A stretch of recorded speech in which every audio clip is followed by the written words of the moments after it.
Lucknow bench के आदेश के बाद एकदम से उत्तर प्रदेश में कह सकते हैं कि सियासी हवा बदल गई है, जहां समाजवादी पार्टी हो, सुभासपा हो, आम आदमी पार्टी हो, बसपा हो, सभी पार्टियां यहां सरकार की घेराबंदी में शुरू हो गई है। आरक्षण विरोधी, यहां पिछड़ा विरोधी साबित करने की कोशिश की जा रही है। और इस पर बात करने के लिए हमारे साथ तमाम मेहमान भी बने हुए हैं। समाजवादी पार्टी और बीजेपी के प्रवक्ता है, सुप्रीम कोर्ट के वकील हैं, हमारे संवाददाता भी हमारे साथ हैं।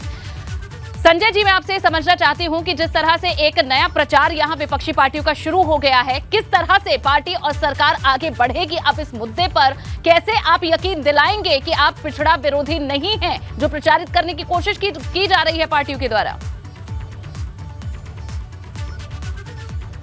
देखिए, पिछड़ा विरोधी और आरक्षण विरोधी कौन है, इसके लिए जो हमारे चतुर्वेदी जी कह रहे थे, मैं उनके सुलभ ज्ञान के लिए कुछ तथ्य रखना चाहता हूं। कोर्ट के आदेश के बाद भी उत्तर प्रदेश ये अनार उगा के हर साल 1 एकड़ की जमीन पर 10 लाख कमा रहे हैं। उनसे सीखना है तो फ्रीडम ऐप को अभी डाउनलोड कीजिए। में एसटी और एससी का जो रिजर्वेशन इन प्रमोशन था, उसको समाप्त किया समाजवादी पार्टी की सरकार ने। यानी कि जिनका आरक्षण हो गया था उन्हें भी उत्तर प्रदेश के अंदर समाजवादी पार्टी ने समाप्त करने का कारनामा किया। बात नंबर 2, ये कह रहे थे हम चुनाव में भागते हैं। 2 साल से महाराष्ट्र में, जहां अबू आजमी इनके बड़े प्रिय नेता उस सरकार में शामिल थे, वहां 2 साल से महाराष्ट्र में निकाय का चुनाव नहीं हुआ है। ये हम पर आरोप लगाते हैं कि हम निकाय के चुनाव में नहीं जाते।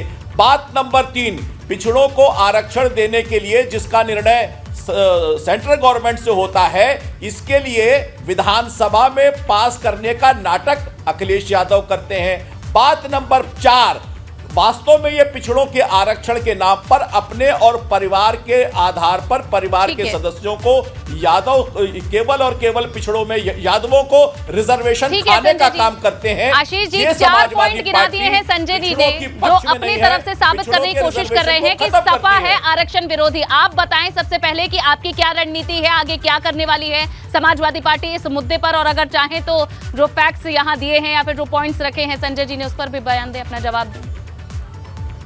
देखिए, हमारा केवल एक ही पॉइंट है, हम केवल विकास पे चुनाव लड़ते हैं, क्योंकि हमारे पास बताने के लिए बहुत सी चीजें होती हैं जो जनता को दिखती हैं। कि अगर हमने एक्सप्रेसवे बनाया, हमने स्टेडियम्स बनवाए, हमने मॉल्स बनवाए, लेकिन अब तो आप संविधान विरोधी, आरक्षण विरोधी भाजपा है ये कहते हुए गांव-गांव तक जाएंगे ना, ये कहा है खुद अखिलेश यादव ने। बिल्कुल ये तो है ही है, क्योंकि आप देखिए स्कूल कॉलेजेस में आरक्षण जो था वो कहीं ना कहीं खत्म कर दिया गया है कितने कॉलेजेस में।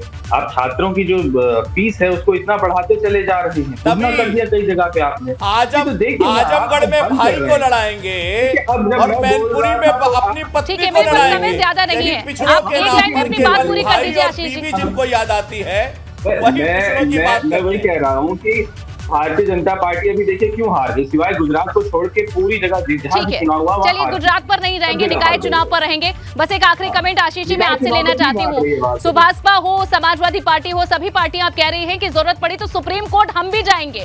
आप बताइए कि जब ये मामला चल रहा था इलाहाबाद की लखनऊ बेंच में, और ये याचिकाकर्ता जो थे तो किसी पार्टी के भी नहीं थे, उस समय ये पार्टियां घाती सवाल ये उठ रहा है। अब आप सुप्रीम कोर्ट भी जाने की बात कह रहे हैं, तो क्या इसका आधार है जो पार्टियां दावा कर रही हैं?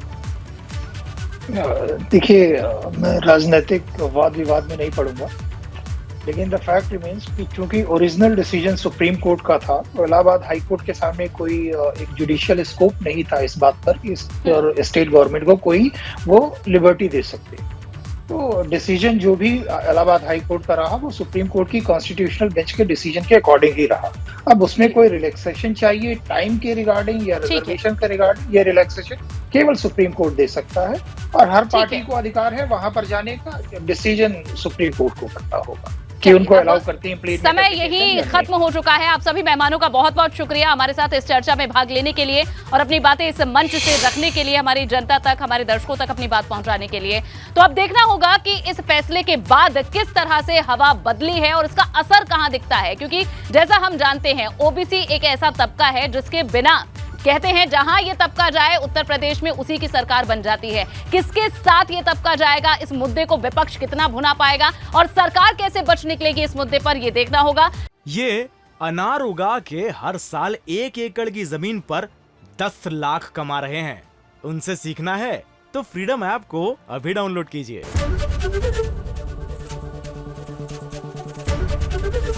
एबीपी गंगा, खबर आपकी, जुबान आपकी।